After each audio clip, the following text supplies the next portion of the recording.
Tuesday, July 29th, 2025. I am Manila Chan. That over there is Ted Rall. You are tuned in to the Ted Manila Information Show, TMI show for short, because we bring you way too much information. We're live Monday through Friday at 10 a.m. Eastern Time, so please be sure to hit the like and the follow button wherever you're consuming this content for you out in YouTube world. Big thank you for stepping up and helping us hit that finish. Well, it's not even the finish line. Hit that major milestone of making us YouTube official creators with monetization. Thank you, thank you, thank you. But please don't let up. If you're watching on YouTube, hit that red subscribe button. It goes a long way to help this little show grow. On today's show, we're going to talk about this wild mass shooting over on Park Avenue out in Ted's neck of the woods in Manhattan yesterday. That's kind of crazy. The details of what happened there are starting to trickle in, and it would appear, Ted, that there are some ties to CTE, that brain injury. The NFL, the guy was targeting the NFL offices that were in that building. We'll get you all the details on that, what we know moment to moment, because like I said, it's still, the information is trickling in. It's a news story. Then we'll head over to Gaza, where the official death toll has crossed the 60,000 mark. Presumably there's more people just, buried under the rubble, and get you more information about how that first domino with Francis Macron recognizing Palestine as a sovereign state, the dominoes are starting to tip. So we'll give you the details on what that all means, what we're alluding to. Then President Trump is issuing a new deadline for Russia's Vladimir Putin. And I'm sure he's quaking in his boots, guys. I'm sure. Ted, obviously, Vladimir Putin, very frail, just frail little man. Yeah. Shaking like a leaf in this storm. Yeah, he might fall off his bear. He might. Yeah. Then some scandal coming out of a Shaolin monk temple. Who comes up with this? Like, seriously, how does this even happen? Then a tangentially Joe Biden related story, I would say, Ted. I think with the study that was just revealed about stuttering, that there are genes associated with that. And I don't mean blue jeans. I mean DNA. So we'll tell you about that. Terrible. Just terrible. It's on my mind because of this new ad from, I don't know who it is. I don't know if it's like Abercrombie or American Eagle or something. I don't know. One of these like younger people's brands with the actress something Sweeney. I forget her name, but she's wearing like the Canadian dress attire of all blue jeans, like top to bottom. And they said something about many denims died for her. That's true. But they were the new social media thing about this actress clad in denim top to bottom. It says whatever her name is, Sweeney has good genes. And because she's a blonde hair, blue-eyed actress, that people were saying, oh, this is a Nazi or KKK or white supremacist dog whistle because she's a white woman with blonde hair and blue eyes. So, yeah, it's a thing. I don't remember her first name because I don't know. It's not my generation. I mean, why would I know her, right?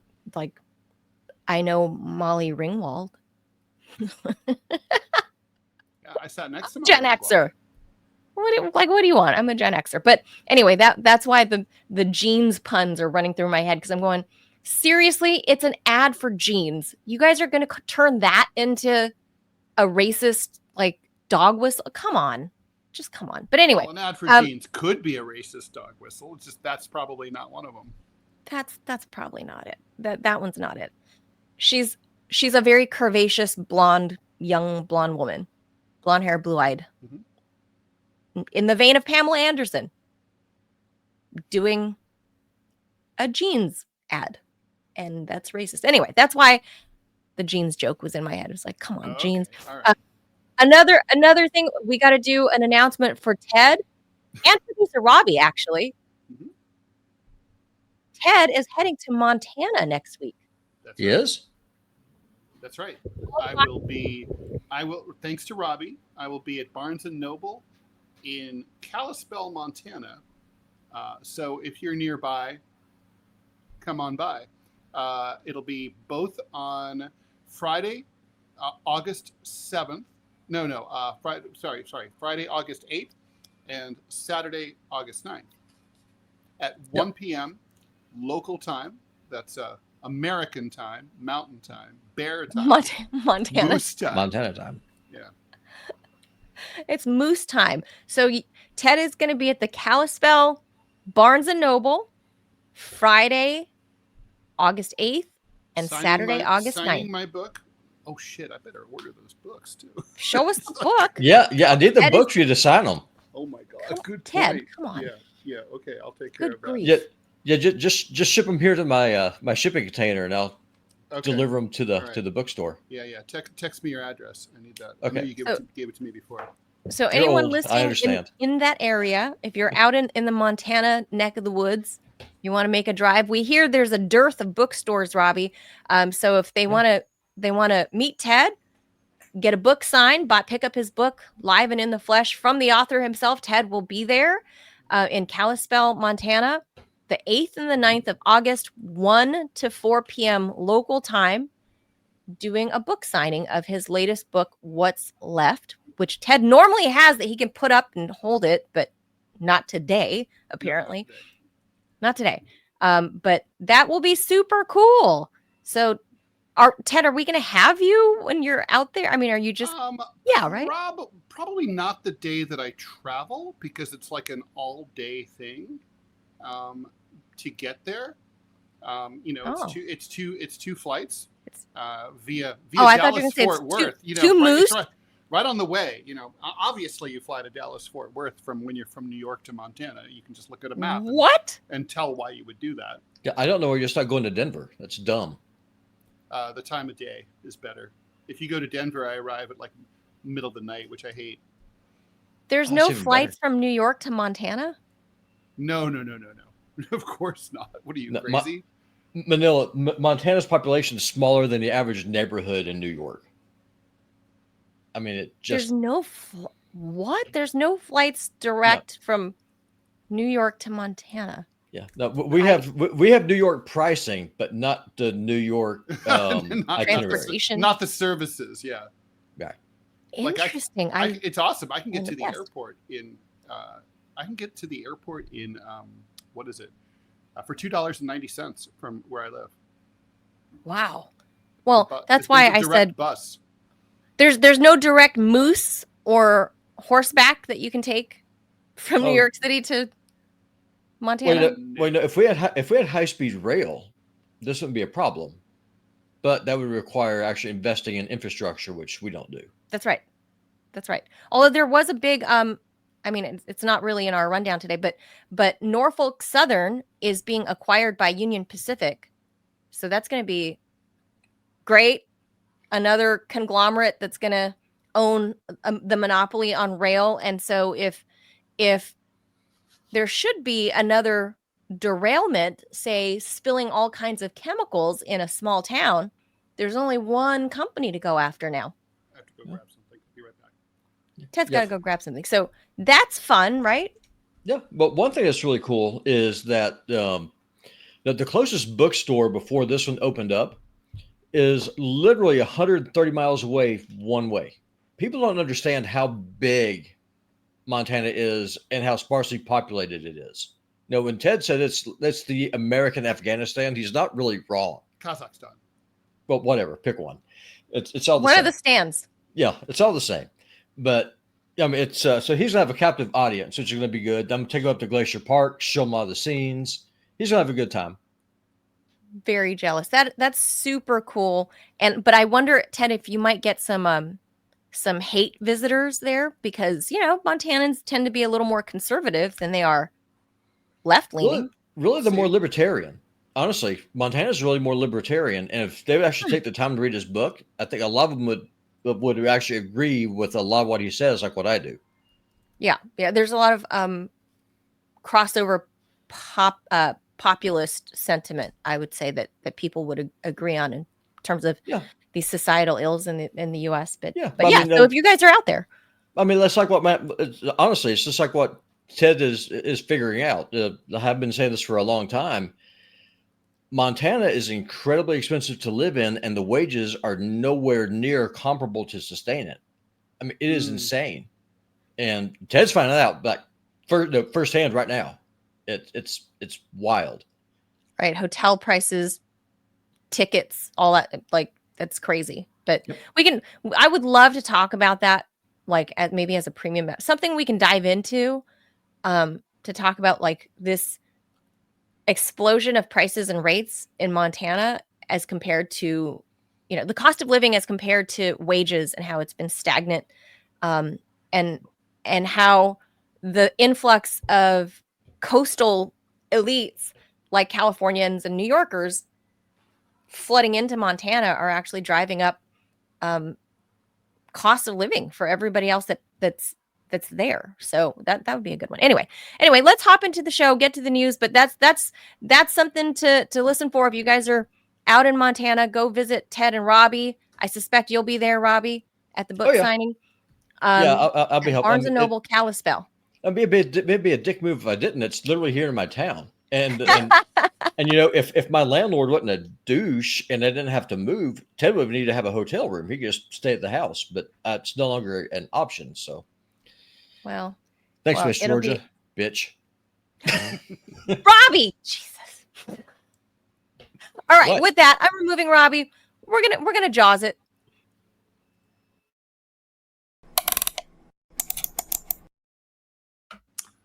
Okie dokie. So, yesterday there was a mass shooting here in New York City at 345 Park Avenue at the corner of 51st Street in Midtown.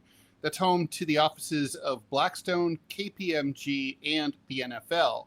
The gunman, who was 27-year-old Shane Devon Tamura from Las Vegas, Nevada, came into the building wearing a bulletproof vest and carrying an AR-style rifle. He started shooting in the lobby around 6:30 at night last night, killing 4 people, including off-duty New York City police officer Didarul Islam, and injuring several other people. He then proceeded to the 33rd floor, where he ultimately took his own life. Employees in the building described chaotic scenes, with people barricading themselves inside the offices as gunfire rang out on multiple floors. He also, apparently, when he took the elevator up to the 33rd floor, a woman got out. He let her go unmolested. Police and federal agents responded swiftly, securing the scene by the nightfall. Authorities are still investigating exactly what happened here, but there was a suicide note that recently came to light right before we went on the air in Manila, that did cite CTE, which is the traumatic brain injury. So we don't know exactly why he. So it seems to have something to do with the NFL being in the building, not the other companies. But he allegedly went to the wrong floor. That the NFL office was not on the 33rd floor. It was he got off on the wrong floor. So strange. But so he was allegedly a high school football player. So far they haven't said anything, whether or not he played college football or anything, but certainly high school football, and has a history of mental illness and mental health problems that supposedly the people that are talking to the police, whether it's his friends or family or whoever, are saying that it's tied to his time playing football growing up, and that's why this supposed suicide note cites CTE, and that when he took his own life on the wrong floor, on the 33rd floor, that I guess police say that it looks like he took careful aim to not hurt his head, because maybe he had hopes that they would, do some studies on his brain for CTE. And we've seen, other professional NFL players like Junior Seau take his own life for, from injuries that he suffered for the decades that he was playing in the NFL, decade plus. He suffered from CTE and mental health problems. There are a lot of, that's something that's really, I feel like the NFL has really exploited. But why this guy went on a rampage, that I don't know, Ted. Like that shooting everybody in sight, sparing the one woman. Yeah, we don't know. It's really interesting what Manila. This story really reminds me of the Texas Watchtower shooter. Charles Whitman, very famously in 1966, went up to the Watchtower at University of Texas at Austin's Clock Tower. He killed his wife and his mother, and then started just shooting students and other people in the quad. He wrote in his suicide note, he requested an autopsy. He said that he'd had severe headaches and weird violent impulses, and he just didn't know what was going on. But he started to research it, and he suspected that there was something physically wrong inside his brain. And he requested, after I get killed today, would you be so kind as to keep my brain and conduct an autopsy? It turns out when they investigated it and they did conduct an autopsy, it turned out he was right. And the experts found out that there was a tumor on pressing up against his amygdala that triggered a psychotic rage.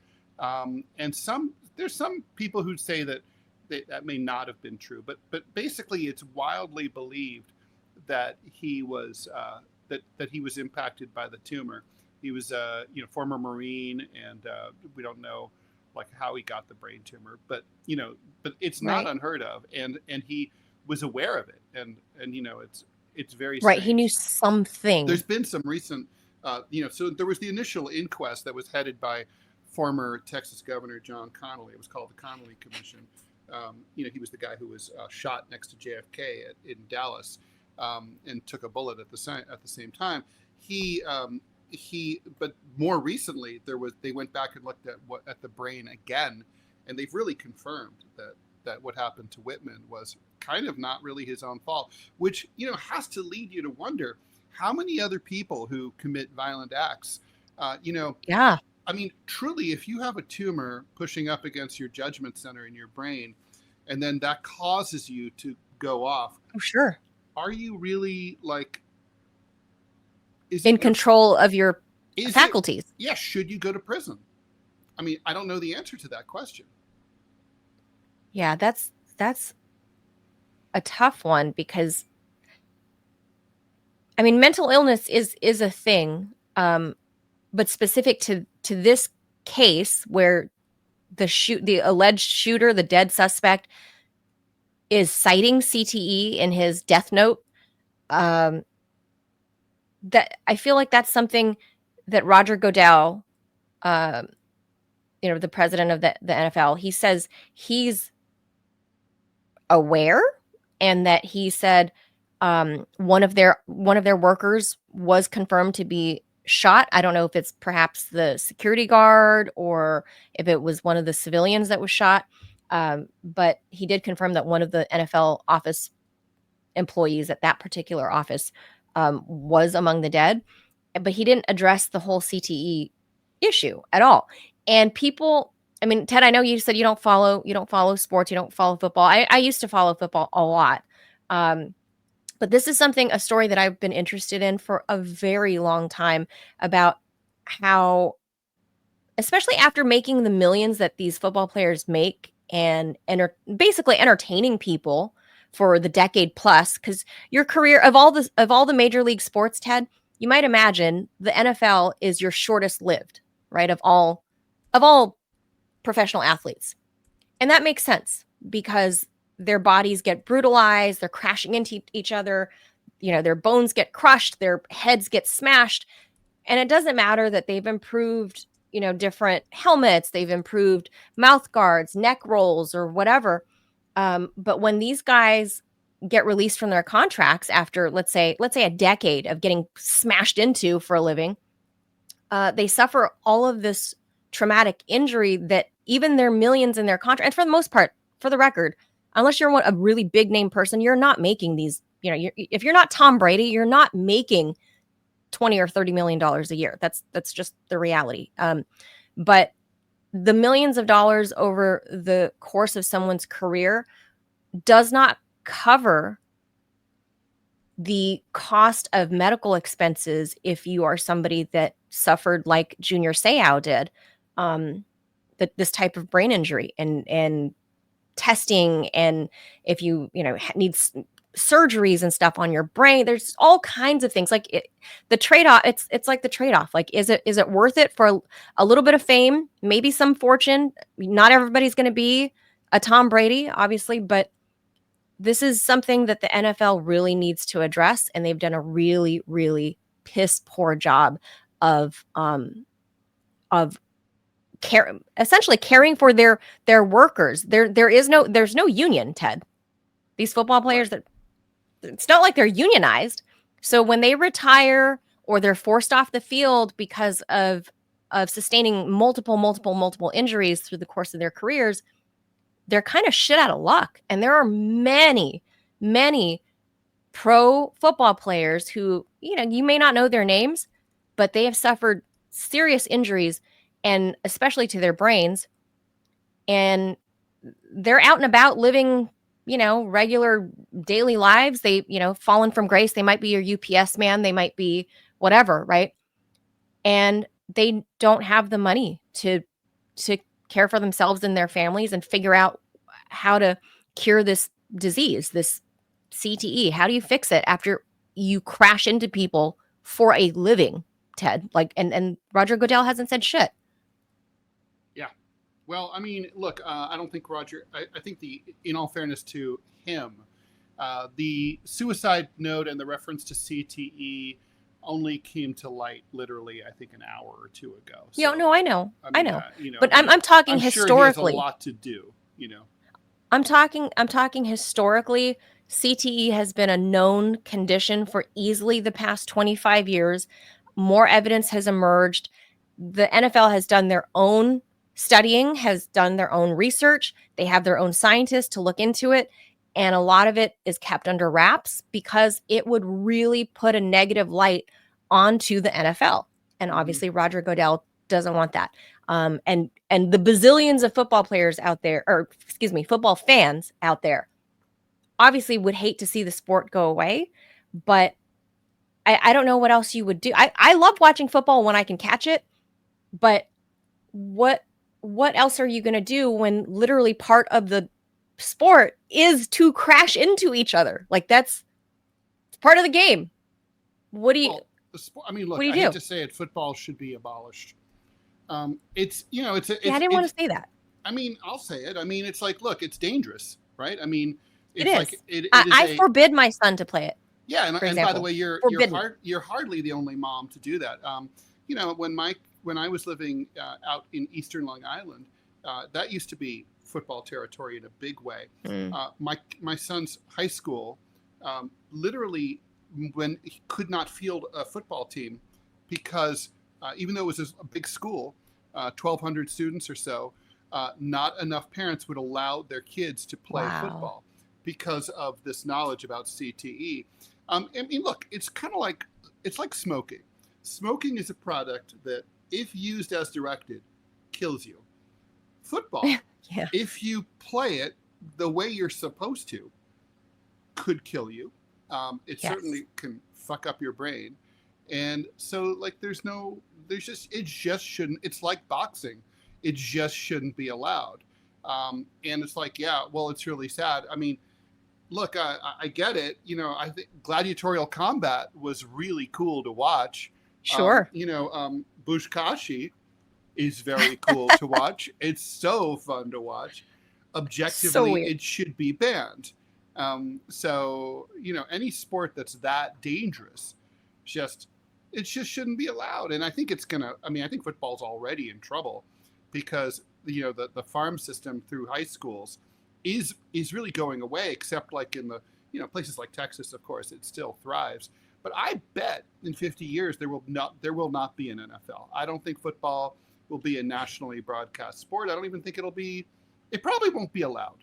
I mean, I don't know. I think there's too much money involved and too many people love it that I would certainly not in our lifetime, maybe in our children's lifetime, that maybe it might dwindle to, I don't know. I don't know what else I don't know. I don't know what else people aren't going to give up football. People love football, Ted. I think because you're not a watcher, that you don't see how much people are willing to do to keep this sport alive. And that's partially, like, you don't see, for Well, example, the ratings aren't what they used to be, right? I mean, they're by still all accounts. huge. Yeah, but Yeah, I mean, people. I'm just saying that it's like, look, it's kind of like, well, there was a lot of money in tobacco also, right? Sure. And look, the people who currently sell football will sell something else instead. That's all. Yeah, I don't know what to say about this. This is just a horrible, tragic incident in New York City. All these innocent people. I just don't get that part. But of course, I'm waiting, Ted, for the gun violence people to say it's another AR-15. Those things don't go off on their own. It's a person, and it's always mental health. Like 99.9% of the time, it's a mental health problem. So I just want to put that out there before they start going, AR-15, they got to ban the AR-15s. Well, I mean, okay. So listen, we might as well have that conversation, right? I mean, why not ban the AR-15? I mean, so the thing is, what's very strange is, okay, so the Second Amendment says that we have the right to bear arms, but it's not specific about like what kind, right? So, Sure. So for example, we, like, as a society, we've kind of agreed that nobody should own a machine gun, right? So you're not, only the military can have those. But why? There's nothing in the Constitution that says that you can't have a rocket-propelled grenade launcher. We kind of have said, like, basically the delineation is there's military weapons and there's individual weapons, right? And okay, I'm not sure that there's anything constitutionally valid about that. I mean, the Supreme Court's never been clear about that. So I don't know if this delineation makes any sense at all. It's just custom. But if we go by that custom, an AR-15 falls more into the military category than it falls into the civilian use category. I think it just becomes a slippery slope. No, it doesn't. Because it's not an assault rifle. The media, what they do is that they always say this term assault rifle. 99% of Americans have no idea what an assault rifle is. An assault rifle is a select fire weapon with the ability to fire semi-automatic or full automatic. That is an assault rifle. That is the definition of it. Now, that being said, the Second Amendment and then the Militia Act also ties into this, is very specific. It's also very clear. Now, here's one thing that conservatives don't like to admit. The U.S. Constitution before 1865 bound the federal government, not the states. So back then, and I argue it could be the case now, a state could ban weapons in its state constitution, and the federal constitution would be null and void with that because it's supposed to be a federal system. The Hughes Amendment is unconstitutional. Worth noting that this shooter drove from Nevada, where he had a concealed carry permit, and drove for several days till he got to New York City. And so he transported his arms from Nevada into New York. So I don't know what New York state laws are versus Nevada state laws. Now those laws don't make it. There's no difference because of the Supreme Court ruling. Dead. Remember? Yeah, but that's just the thing, though. I mean, if we actually stayed with an original intent of the Constitution, it would be a states issue, not a federal government issue. And that's part of the problem with the erosion of states' rights. And lastly, I just put this because I know we're really going over on this topic. If you oppose a militarized police force and the government having a monopoly on force, then by definition, you must oppose gun control. Because if you neuter the population, all you're doing is giving more power to the feds. So if you're one of these Black Lives Matter types or civil libertarian or anti-ICE or whatever else, the last thing that you want is for the people in government to take away the tool that you need for self-defense, which is the semi-automatic rifle. Yeah, and that's really chew on that. that's where I kind of fall in this. Like, I'm personally in part, like, I don't But if care. you've Like, ever fine, fired take an away, AR-15, which I have, it's hard and to I have, it's hard to, and it is fun, but it is hard to imagine really why as an individual you need that to defend yourself. and they have AR style, like, little 22s, 22, you know. It's a 22 Magnum round. Let's be honest Okay, here. It 22 is not fun. it It's is a little not a pop, high pop, pop. powered. Yeah, it's not a high Right. powered round. A 7.62 by 39, which is what an AK or an SKS uses, is a far more powerful round. It actually will break bones. I would like to shoot a 50 cal, but I would probably get pushed back from the. they're fun. But The no, most all I'm saying dangerous is are those Uzis, right? Because they have, the kick is crazy. well, you just can't control them. I mean, that's a big part of the problem. Right. I mean, Especially not someone my size, probably. But. Well, if you're using a 9mm barrel and you're just spraying, good luck. That's not the point, though. It's to go in, spray and pray. That's what it is.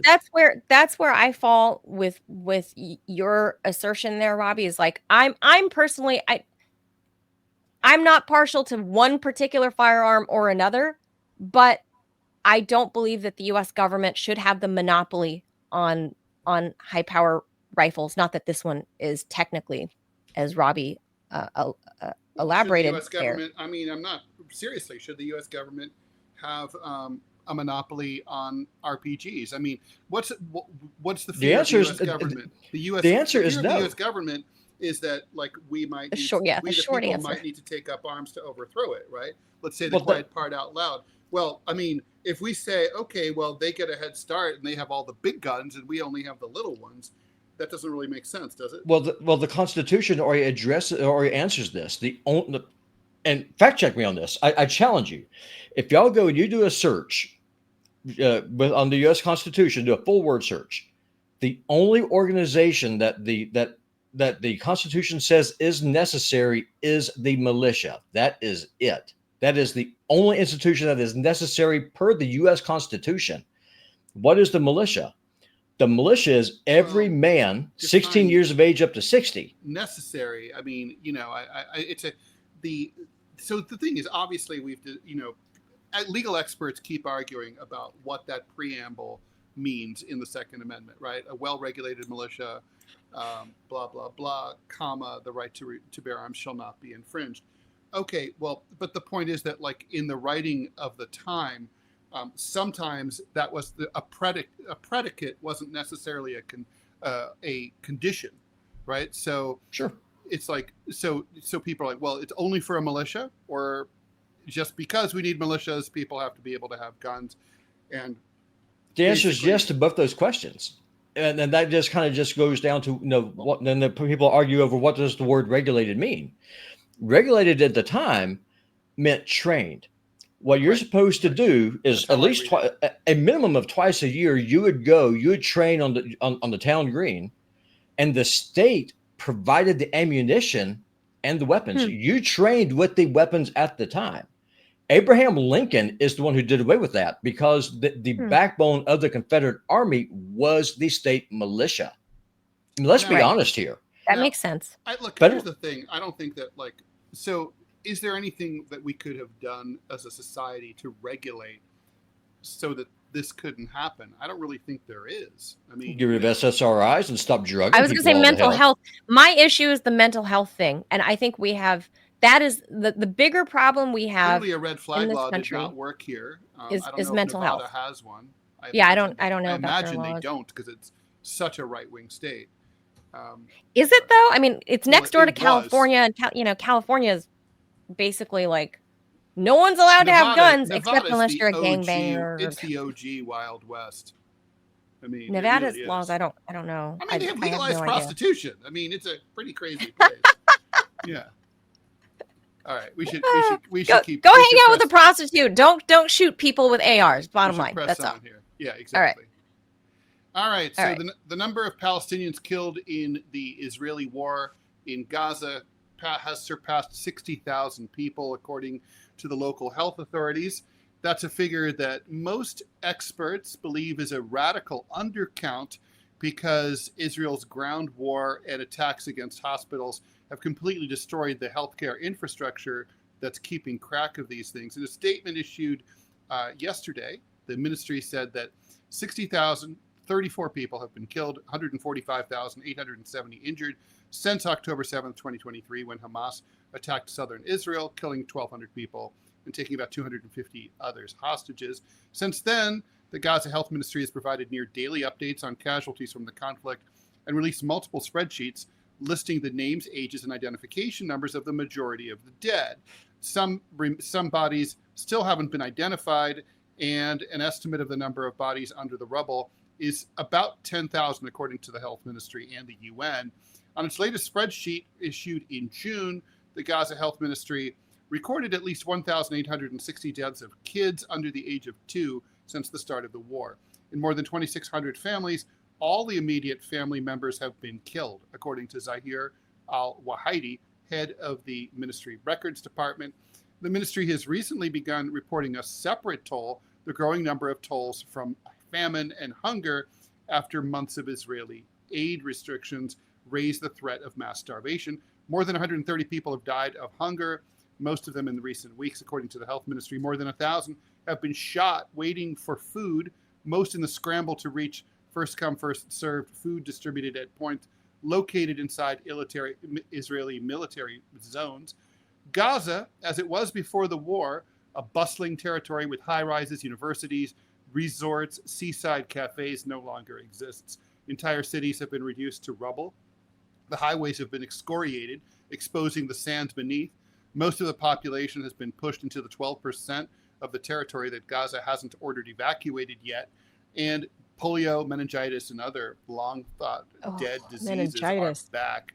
Israel and Hamas agreed to a ceasefire in January, but then the Israelis broke the ceasefire. And so Hamas was hoping to see a full withdrawal of Israel, but Israel's saying no way to that. And then, of course, they refused to participate and imposed that blockade, which is leading to the famine. In other Gaza-related news, the UK is now actively weighing the recognition of Palestine. That, according to 2 British government officials, that's a huge shift prompted by public opinion, due to the pictures of starving kids in Gaza and pressure on Prime Minister Keir Starmer from lawmakers in his own Labour Party. Starmer's always been in favor of the right of Palestinians to an independent state, but he hadn't done immediate recognition because he thought it was a performative gesture that wouldn't really change things on the ground and could actually complicate ceasefire negotiations. But Trump is giving Starmer some room to play with, having dismissed French President Emmanuel Macron's move. What he says doesn't matter. I like him, but that statement doesn't carry weight. He said about Macron, Trump said he's not discouraging Starmer. I'm not going to take a position. I don't mind him taking a position, Trump said yesterday when asked about it. I'm looking to get people fed right now. That's the number one position because you have a lot of starving people. For Donald Trump, that's a radical move. For the UK, that's a radical move. Everything has shifted, Manila. It's the beginning of the end for the state of Israel, I'm going to say. It's not just the beginning of the end for their war. The international recognition and support for Israel is going to start crumbling. Your other European countries, I mean, I would have thought that the UK would have been the second to last country, with the US being the last country me too, to support Israel. Now it looks like it'll be Germany. Instead, the UK will probably recognize, and then all of the European countries, except for Germany, will go. I would agree. The Dutch have summoned the ambassador, right? So they're obviously something's brewing there. So I think you're right. I thought that too. I thought Starmer was going to jump right into Trump's lap and just be like, the French, yes, sir. The French move was massive. I said that at the time. And he did. And even though Spain, it's all really important country, had already done it, it just somehow didn't carry the weight of France, because France has that legacy of being the most important diplomatic country for centuries. And so I agree. I'm really shocked about the Brits, though. I mean, for all intents and purposes, they are America's lapdog for everything, and especially on something on a huge news story such as this concerning Israel. there's been no condemnation. Starmer has been right in line with whatever a President Biden wanted or whatever a President Trump wants in terms of Israel. So to see Starmer even allude to leaning towards what the French are doing, amazing. We know, Ted, that even among the younger population of Israelis, and specifically Israeli Jews, more of them are willing to go to prison because they don't want to serve in the IDF. More of them dual citizens. But these are like, the thing is though, Manila, because they're against this. I'm writing a column right now that basically has the title. It's a barn burner. The title is Israel no longer has a right to exist, right? And basically in researching it, I wanted to look up public opinion in Israel. These demonstrations are not at all about Palestine. They're not about the starvation or the famine or the abuse or the murder or the genocide. The people of Israel do not give a shit about them. Over 75% of people in the polls say they don't care about what happens to the Palestinians. So even a lot of leftist opponents of Netanyahu, we see like, oh, there's a big demonstration against Netanyahu and the war in Tel Aviv. Okay, but those demonstrations are not because people are appalled by skeletal babies. Those demonstrations are because people are pissed that Netanyahu hasn't worked harder to get the hostages back, and they're pissed off at Israeli conscripts being shot and injured in Gaza with no end in sight. That basically the war is dragged on too long and Hamas is still around. So in some ways, basically it's like they're just arguing. They're not against the war. They're not against the oppression of the Palestinians. For the most part, and I'm speaking broadly here. Obviously, some Israelis. Oh, I agree. But they just don't care. It's like, unfortunately, that assessment is true. Society. That assessment is true, but also true because these aren't mutually exclusive facts. Is that for the first time in modern Israeli politics, you are seeing young Jewish Israelis get hauled off to prison because they refuse to serve in the IDF. Like, that's actually happening. And that's a story that it's not getting out there publicly. But there are a number in the past 2 years, a number of like 18-year-old young, recent high school grads that are refusing to serve because, it's conscription. And that to me speaks volumes about what's happening there with the younger generation, because a few of them do care. I mean, you're gonna have to work at this for a long time in Israel because of the strong sense of nationalism and strong, and I'm using this in a negative way, in a negative fashion, their sense of patriotism, which is also like ethno-nationalism and they want to create like an ethno state. That's been since the creation of the state has been drilled into the brains of all of these generations that have followed for the past 80 years. So you're going to have a lot of unbrainwashing to do or deprogramming to do. But it's starting to happen because younger people are accessing and seeing this happen in real time on social media. And now, Ted, Prime Minister Netanyahu is now trying to do the podcast rounds. He went on some, I don't know, not millennial, Gen Z TMI podcast. Show, baby. Will be nice. I know, but he went on. It was like a softball, obviously, because these are like Gen Z podcasters that are like I don't know, something like Necky Boys or Nefty Boy. I don't know, something with an N. Nefty Boy. It's Nepo babies. I don't know. It's not even a political show. It's just some young popular Gen Z podcast show, and they don't really know that much about politics. And ridiculous. Netanyahu's just, I know, but he wanted the exposure. Netanyahu wanted the exposure because this is like a major podcast among what exposure? the Gen He's the Z Prime Minister of population. Israel. What, he's not famous enough? No, he wants the exposure to the young people. So because he knows that the young people are the ones that are out there, marching for a free Palestine. He knows that the future of Well, not Israel in Is- depends on these but young not people. in Israel. They're not marching for a free Palestine. No, I'm talking about the rest of the world, and especially in America. He knows that the young people in America are wildly against him and his policies in Gaza. And that's not going to change.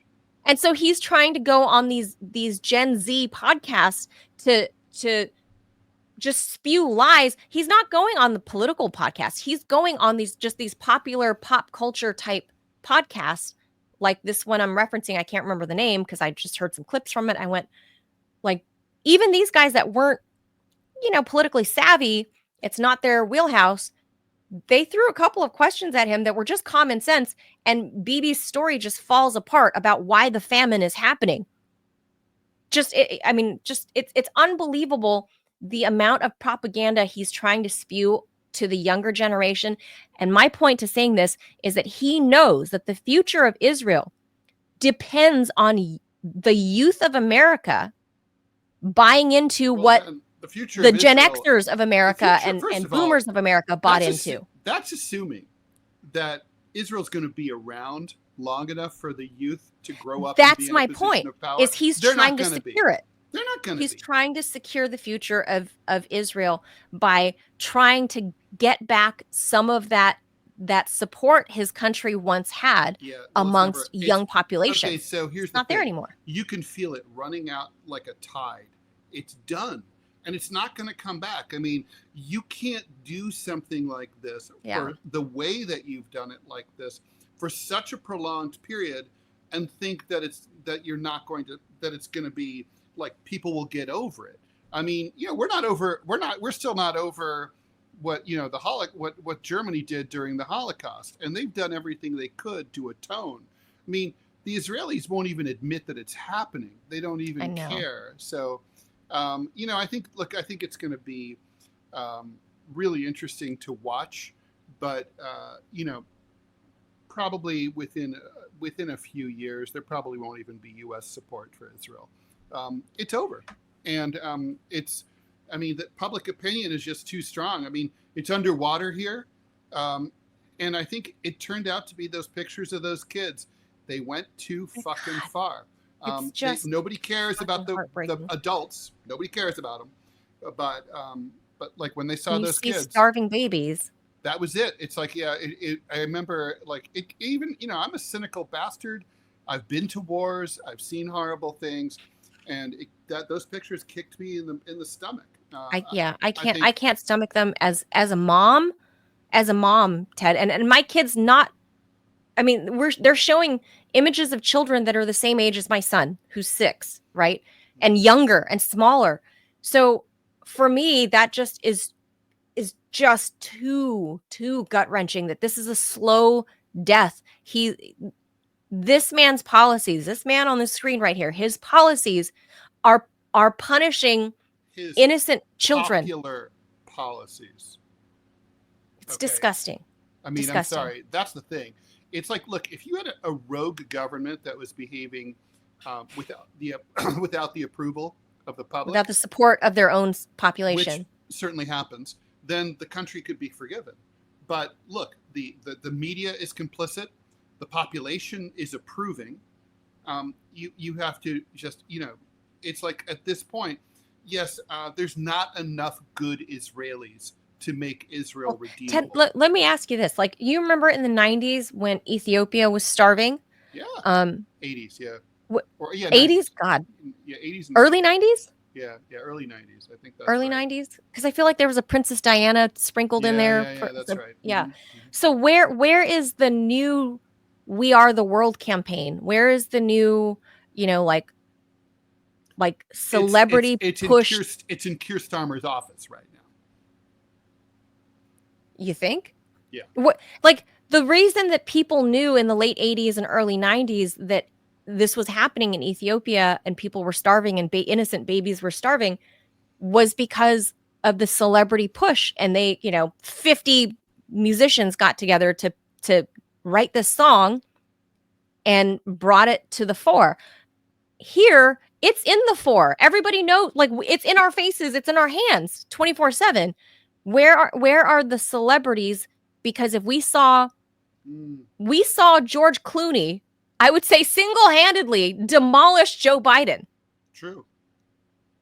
Where are the Clooneys with his beautiful wife Amal, who is, this Well, you know how civil they rights feel or about whatever. it, and you also know that obviously he's afraid of Israeli influence in Hollywood, right? So, Right. Where are all the celebrities? yeah, well, they're scared. I mean, there's a lot. And here's the thing that's interesting, right? I Like, see Robbie basically, making faces, so I got to bring him on. everybody's So what happens is, in a situation like this, is everybody's afraid, and then when enough people are no longer afraid, then the dam bursts, and everybody who's been acting like a puss, they suddenly like they get brave, right? And they get some courage. That's what we're going to see. I mean, we're now at that tipping point. Kanye West tried to say it before, and then they said, condemn him to the loony bin. And that's why celebrities are not speaking out, because all it takes, they de-billionaired him. But he's too big to cancel. That's the whole thing. Like, no, right. But they try to de-billionaire him when he said that. Of course. And so then if you point out that if you criticize the Israel lobby, then they're going to crush you. And they say, no, it's anti-Semitism to say that, to imply that the Jewish lobby can crush you when you criticize Israel, and then they proceed to crush you. I mean, that's the whole thing. It's just like what Ted said, no, what's going on with Gaza.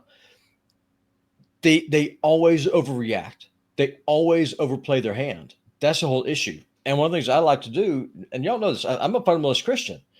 I like to listen to rabbis. I love listening to them. And the reason why I want to listen to them is because I want to know how they think. If you come up and you are constantly told that by a fluke of genetics or ethnicity or lineage that I am God's chosen person, and that you should worship me because I wear a funny hat on my head, and my last name ends with Steen. I'm being very careful about what I'm saying here because we're on YouTube.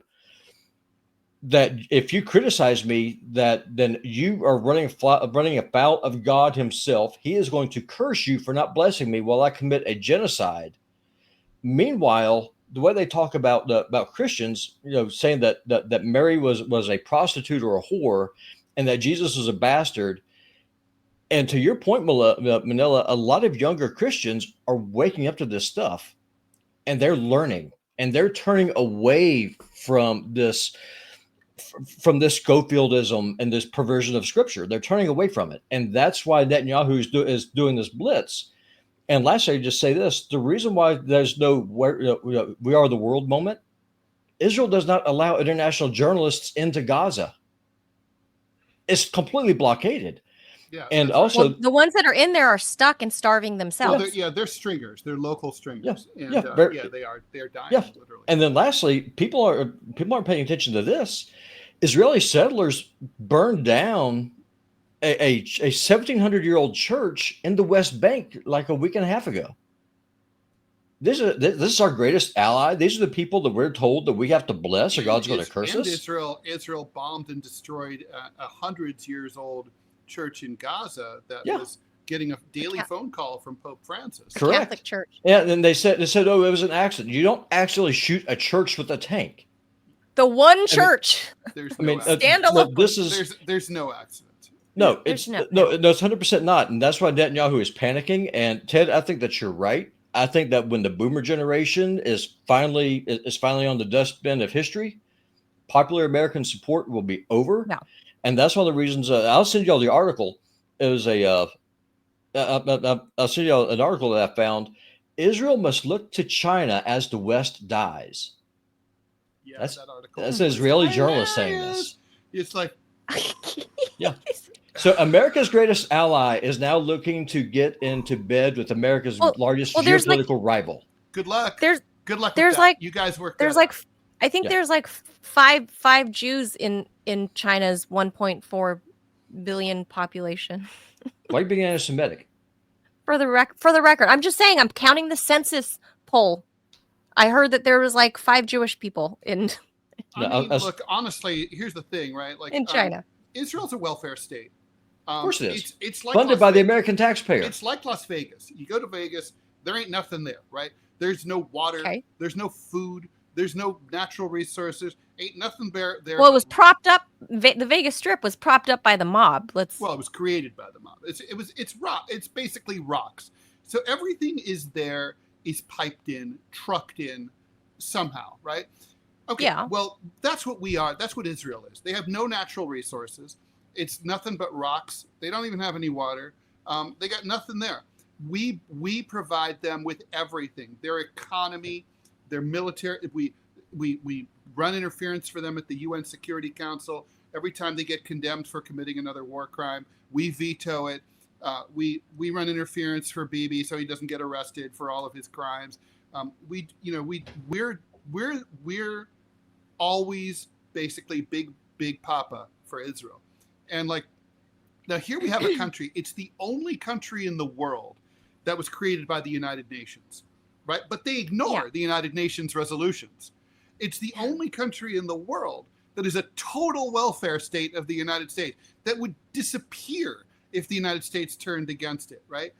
And yet they ignore U.S. public opinion about what they're doing. Now, would they be completely unself-sustainable? If you tell both your mom and if you're a kid living at home, you tell both your mom and your dad to go fuck themselves, you're not eating. You're not getting anything. You're fucked. Well, it's more to the point that when the war with Iran started, so many Jews were leaving Israel. They shut the airports because it was just a mass egress. Like people just leaving. It's like, no, I'm not going to stay here. I'm not going to fight for this. I'm going to go back to France. I'm going to go back to England or wherever the hell ever. I mean, wherever they had dual citizenship. Yeah, of course. And that's why dual citizenship needs to be ended. I'm telling you, you need to put down your stakes, find the country you're willing to defend. And if you're not willing to do that, then just drop you off the middle of a river somewhere. Just be done with you. I'm dead serious.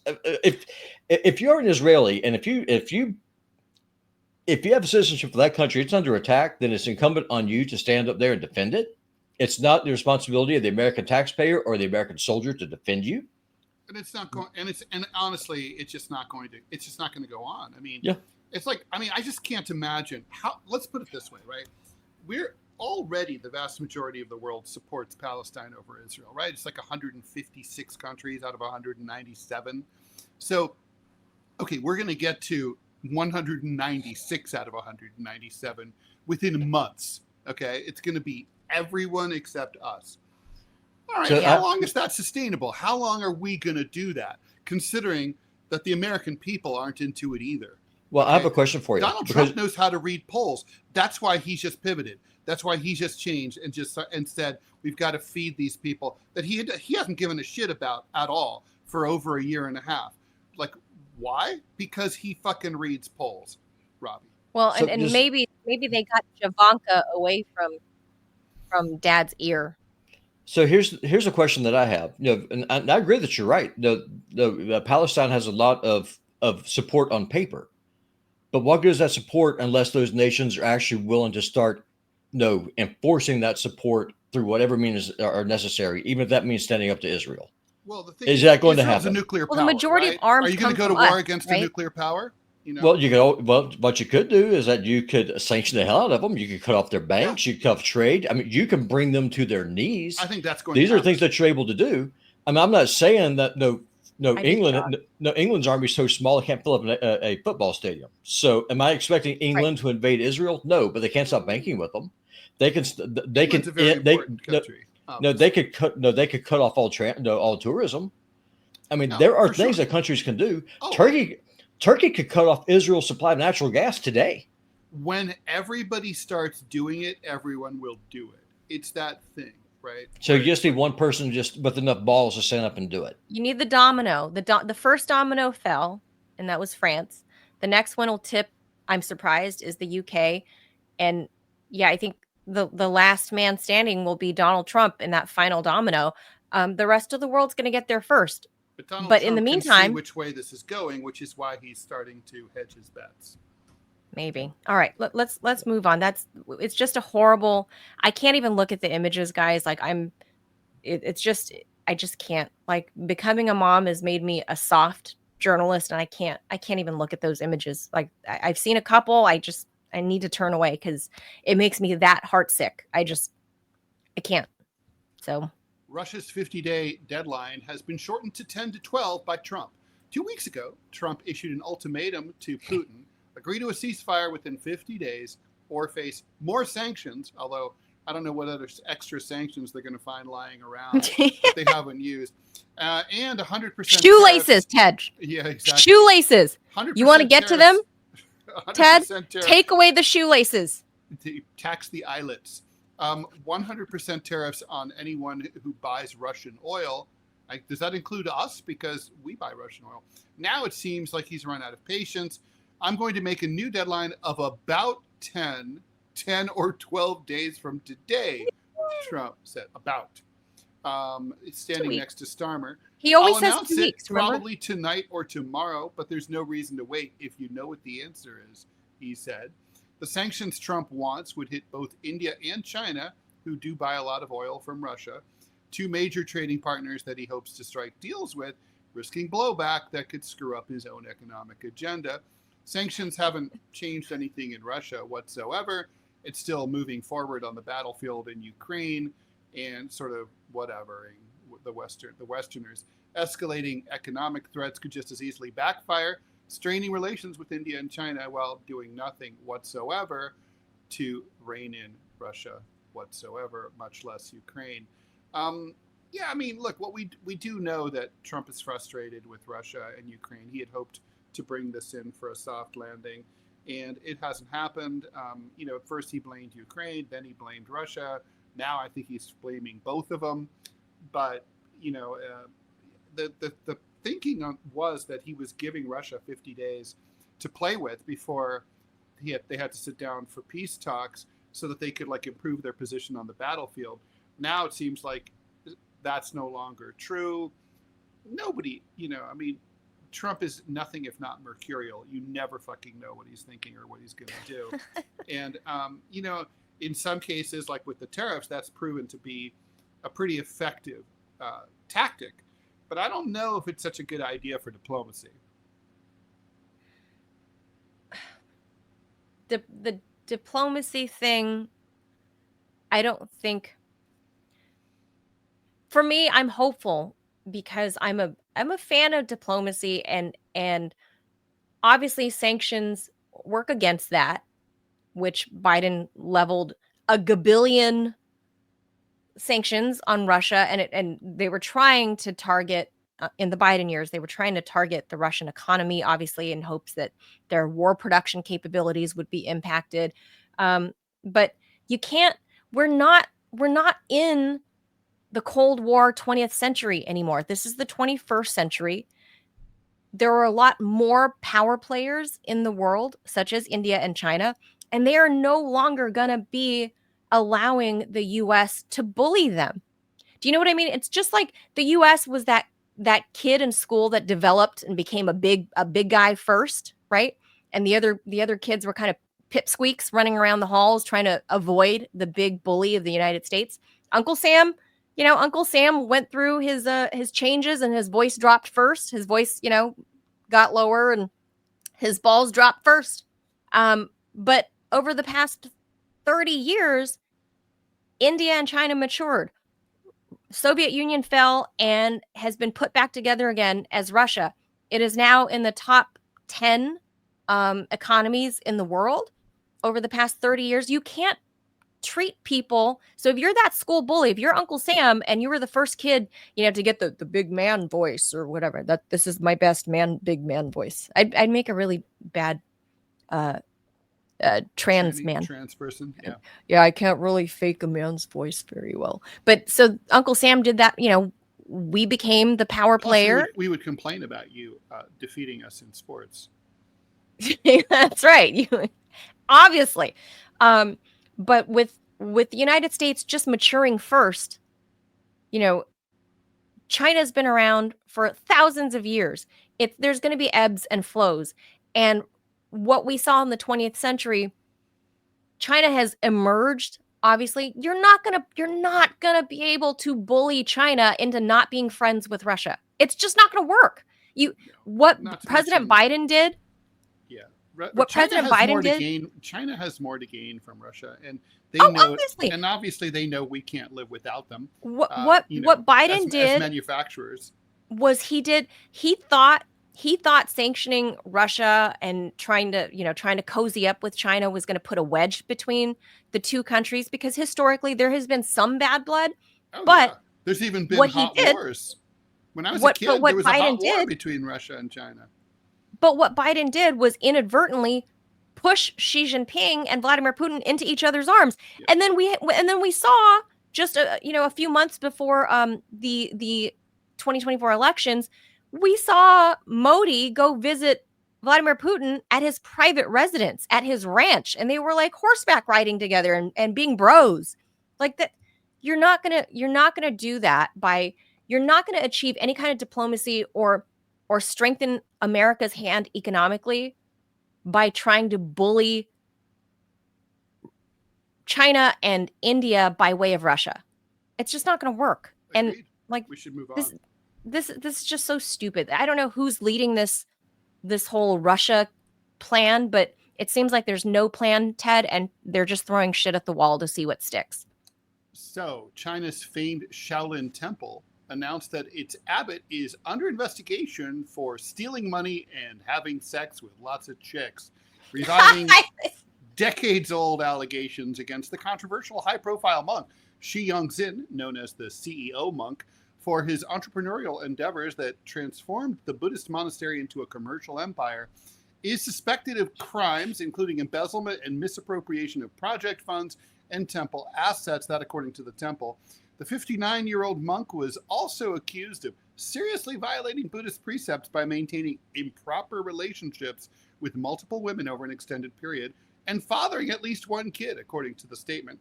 Buddhist monks in China are expected to take a vow of celibacy. She is currently under joint investigation by multiple departments. Further information will be released to the public in due course, the statement said.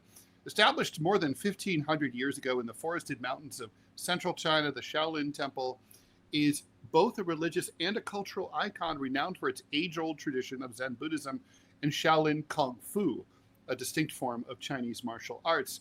She, who became the abbot of the Shaolin Temple in 1999 and was a member of China's parliament for 2 decades, has frequently appeared in the media spotlight.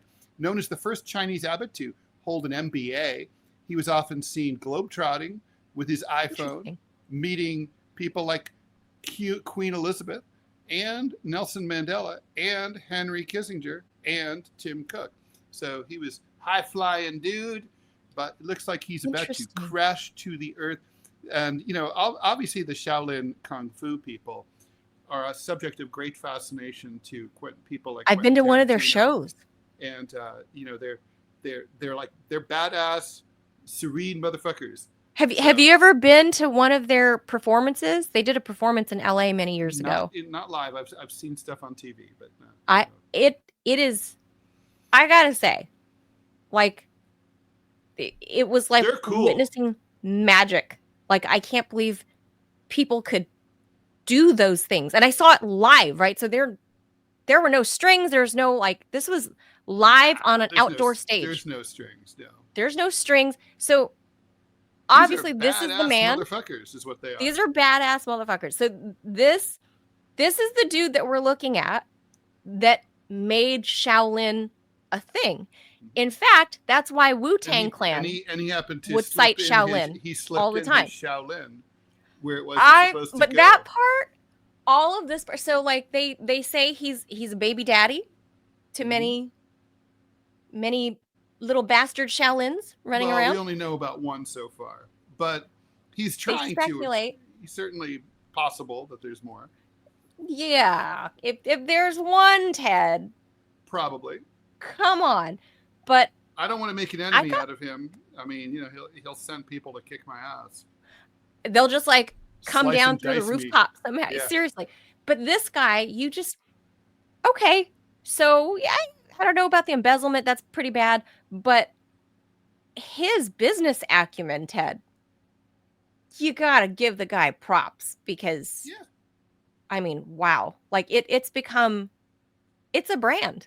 But women find different things attractive than what you men find attractive.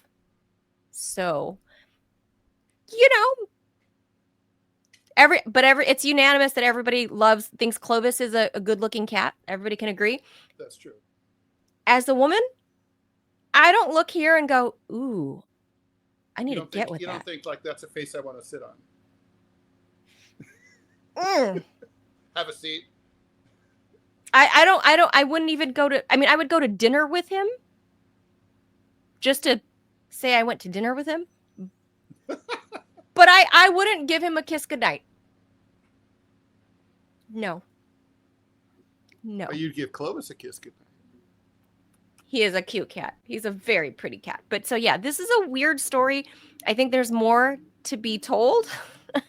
And wait till we find out more. He's going to be baby daddy of like,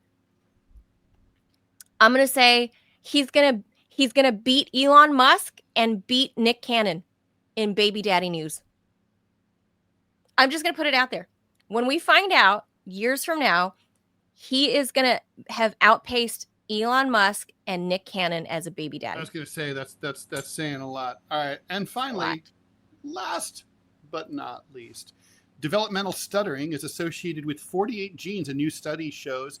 The study is the largest ever genetic analysis of the common speech impediment, which affects 400 million people worldwide. Researchers partnered with 23andMe to analyze the genetic info of nearly 100,000 users who agreed to participate in research and answered yes to a question on whether they stutter. They compared the data to over 1 million users who responded no and found 57 distinct genomic regions associated with those who do stutter. The genetic architecture for stuttering overlaps with genetic pathways for autism, depression, asthma, and ADHD.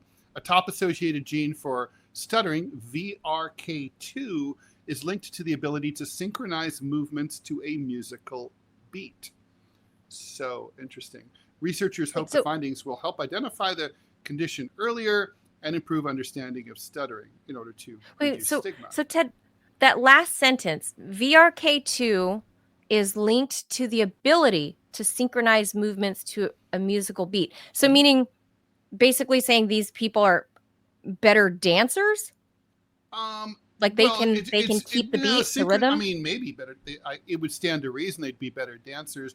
But, for example, they might be able to, keep time in a band or in an orchestra, and follow the director's instructions or, for example, tap along to music on their desk or whatever. Just keeping track of a beat. So they can track the beat, the rhythm, they can track music.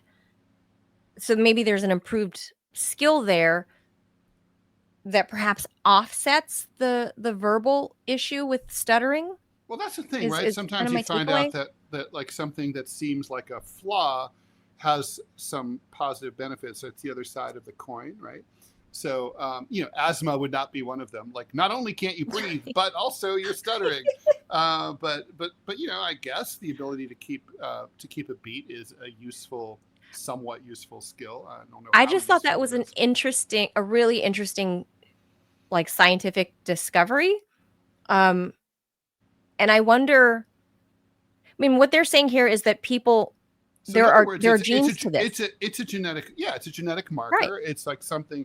Now, I wonder if it means that like, you have so you know how you can have a genetic predisposition to something, but it doesn't develop. So I wonder if you have this gene, will you necessarily stutter? It seems like maybe. Like the BRCA test that they do for women with breast cancer. Yeah. Like I was a double negative on both BRCA tests. And yet I still had breast cancer, right? So you didn't have that predisposition, right? But I still you might have had a different predisposition. So my point to comparing those two is, although not everyone who has the BRCA gene gets breast cancer, right? And so with stuttering, does it necessarily mean you will be a stutterer if you carry that gene?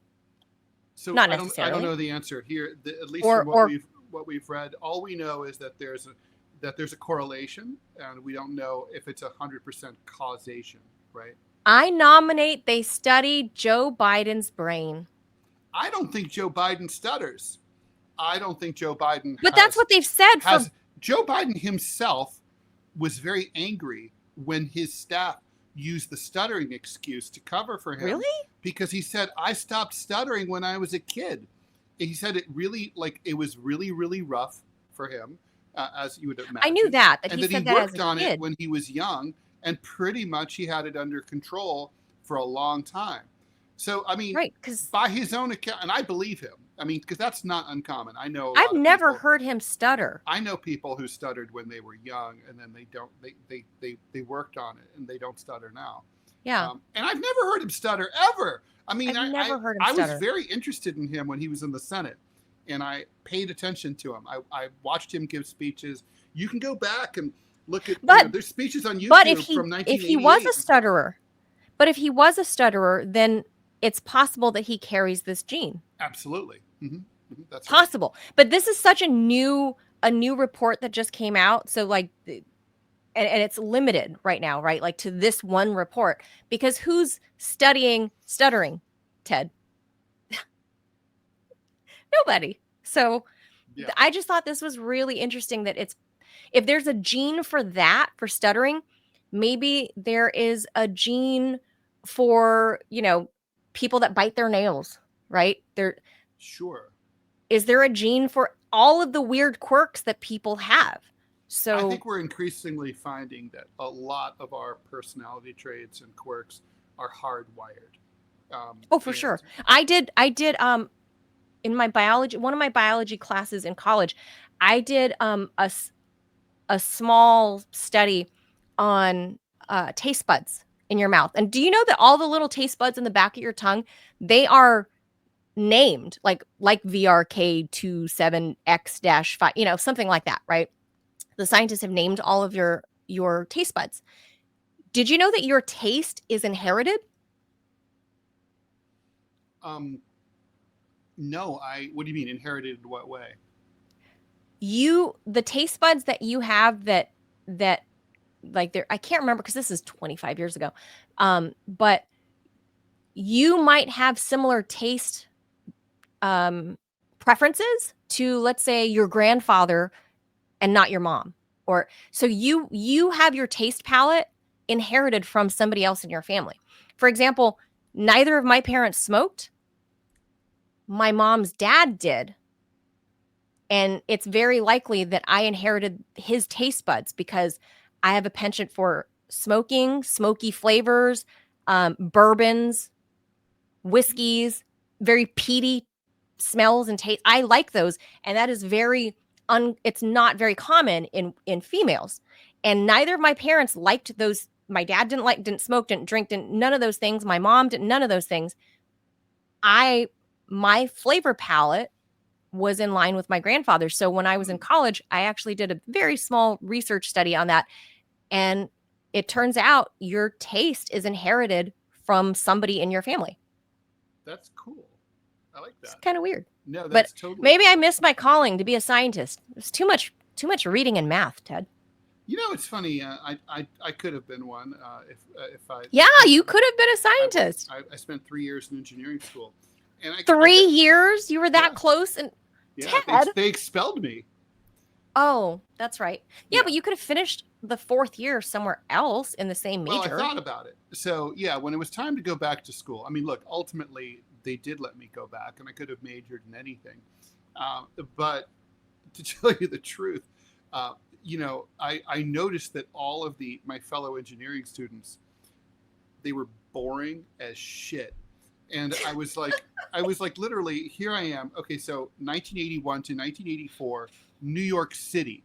I mean, think about the club scene. Okay, yeah. I mean, think about the music concerts. Think about all the great movie theaters, the bar scene. I mean, it was still an over 18 drinking city. So New York City was really going gangbusters in the early 80s. And it was 18? Yeah, until 1986. It was all due to the preppy killing. You know about that. It's fucking Robert Chambers' fault. August 26, 1986, my 25th birthday, Robert Chambers, the preppy murderer, Catholic guy. He picked up a girl on the Upper East Side of Manhattan at a bar called Dorian's Red Hand. He brought her over into Central Park behind the Metropolitan Museum of Art and had sex with her and strangled her to death. And that was called the Preppy murder. Very famous case. The New York Post did, of course, the tabloid, did a deep investigation and set off a firestorm of controversy where they claimed to have discovered this huge scene of underage, in other words, under 18 drinking, centered on the Upper East Side. This became a national story, and it led to the Reagan administration threatening to withhold federal highway funds from any state that failed to increase their drinking age from 18 to 21. So every state in the country went to 21, including New York, all because of this fucking idiot. And it had nothing to, neither of these two people drove. No cars were involved. I always assumed it was like a drunk driving thing. Cars had nothing to do with it. These were two people who didn't even have a driver's license. They oh my God, I didn't know that. It had nothing to do with driving. It was like basically like this crazed, like stupid thing. And anyway, the point is, early 80s, New York City, all of my friends were like, who were cool, were not engineers. And all the people who were engineers were not cool. Cool engineers somewhere. No, there are not. There is not one cool engineer anywhere in the world. And so, like, they don't party, they don't have fun, they're not cool, they're not interesting, they're boring fucking people. And so I was literally like, I do not want to work. You know, who you work with is literally the most important thing in the world. Like, you're around them the most. If you're I mean, I don't care if I'm really not kidding. I would rather stand in 3 feet of feces and piss, like shoveling and processing that stuff with cool, funny people, coworkers, than like work in like a luxurious C-suite with a bunch of assholes. I mean, it's so depressing. So, you know, your colleagues are everything. The people you spend So that's time what with. did it for you? So yeah, I was like, fuck physics, fuck. You come back for 4th year and you're like, no, I was like, in a way, I dodged a bullet when they threw me out. It's like, because if they hadn't, I would have stayed, and I would have no doubt ended up just through, inertia. I would have ended up as an engineer, and it would have fucked up my life. I would have killed myself. It's like totally like I'm like, thank you, asshole Dean Parker, for having thrown me out of Columbia University, because I didn't end up as an engineer. I'm different life path. Eminently grateful for that, and I ended up as a history major instead. It was so much. I was going to double major in history and physics, so I ended up with a totally different minor life in path. physics. I had a minor in physics and a major. Well, in history. I always enjoyed science, the health sciences growing up, and obviously with immigrant Asian parents always pressuring me to be like a doctor, be a doctor, be a doctor. Are you a doctor yet? Are you a doctor? I also happen to like it, but as I got, I don't know, not even older, like I'm talking before middle school, I already had this preference for news, for journalism, for the arts, right? I already had that preference. But then I had parents going, be a doctor, be a doctor, be a doctor. And I thought, doctor, lawyer. Yeah, accountant. But I realized as I got older that, yeah, while my parents were right, I wouldn't be in this boat of being laid off, right, in the media field had I gone the way they wanted. Well, that's true. But would I have been this fulfilled? Would I have traveled the world and met amazingly interesting people? Would I have, It's less likely, yeah. No, I mean, I've talked to world leaders, celebrities. I've been at amazing parties where before social media. The key was that you should have become like a sellout billionaire doctor, like Dr. Pat or Dr. Fauci. And then you could party with the celebrities and the newsmakers. And I know, I mean, and if you I could have created shitty cancer drugs you could too. You could even kill breast cancer victims. So I could have created shitty cancer drugs too, Ted. Yeah. I too could have been a billionaire shitty mass doctor. Murderess. Yeah. Bottom line though, he's a doctor, Ted. I'm not. And a billionaire. That's true. And he's rich. Lesson learned. And you're not. And I'm unemployed. So And lesson and learned. he's But not. well, and he'll never be. So there's that. So anyway, thanks for tuning in. That does it for us. We'll be Am I stuttering? Is that stuttering? What was that? That was, My I don't know mouth what just- that was. Ugh. Wait, what? I literally. My mouth just couldn't say we'll be back tomorrow on Wednesday at 10 a.m. Eastern time. That's My- awesome. Well, my hey, mouth- welcome to old age, Manila. It just I gets guess better. so. It's all uphill from here. Ted, soon after I had my son, I don't know if it was a lack of sleep or just my hormones changed because of, having a baby or just getting old. Hmm. I walked downstairs or into the kitchen and I'm like, what did I come in here for? Oh, Shit. Yeah. What was I I do going that. to get? I do that like more often. That happens more and more as you get older. So, It's like, wait a minute. I came in here. What was I going to do in here? I don't remember. yeah. So, Yeah. as somebody that has spoken and done news for a living for the better part of 20 years, I'm at that phase now where I'm just going to say, when I want to say Wednesday, it comes out as, come back and see us. I like it better than Wednesday. Wednesday's not really I'm going to say it's actually like it's a bad word. It doesn't like roll off the tongue because also the way it's spelled is Wednesday. Makes no sense at all. That makes it, and it's like it really should be like Wends, Wednesday. That's how people pronounce it, really. Yeah, it should be more phonetic, like Thursday. Well, Thursday That's phonetic. is phonetic. Yeah, mm-hmm. They Yeah, it's all phonetic. are except for Wednesday. And, Wednesday fucks it up. Yeah, no, So come back bad- with us tomorrow, yeah, we'll 10 a.m. abolish Eastern time. Wednesday. Thanks for being here. So that's it. Adios, amigos. Go Thank to you. Montana next week. See Ted and Robbie. Indeed. Adios. Bye.